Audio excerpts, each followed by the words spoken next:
স্পিকারের চেয়ার কিভাবে, আমি যখন চেয়ারে অধিষ্ঠ হয়েছি তখন কিভাবে আমি অধিষ্ঠ হয়েছি সেটাও ওরা জানে, এবং স্পিকার চেয়ার কখন কিভাবে ছাড়বে আমাদের গণতান্ত্রিক প্রক্রিয়ায় রয়েছে, সংবিধানে রয়েছে।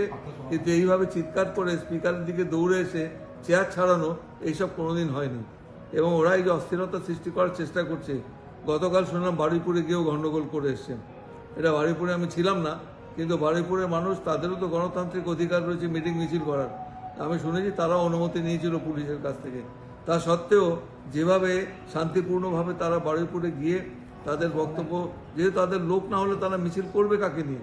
আমি শুনেছি কোনো লোকই ছিল না ওদের, মিছিল করেনি, ওরা ফেরত চলে এসছে, হুঙ্কার দিয়ে এসছে। তো হুঙ্কার তো বাইরে দিচ্ছে, ভেতরে দিচ্ছে, আর কত জায়গায় দেবে? আমি একটা কথা বলি যে BJP is invisible in West Bengal legislative assembly as far as today is concern. আজকে আপনারা দেখবেন চার্টে বিজেপির কোনো নাম নেই, বিজেপির কোনো, আমরা বিজেপির জন্য জায়গাগুলো ফাঁকা রয়েছে। That means officially they are invisible, তাদের দৃশ্যমান্যতা নেই। আপনারা কি কাগজে লিখবেন সেটা different matter, but they are not presence, their absence in the house clearly indicates they are invisible.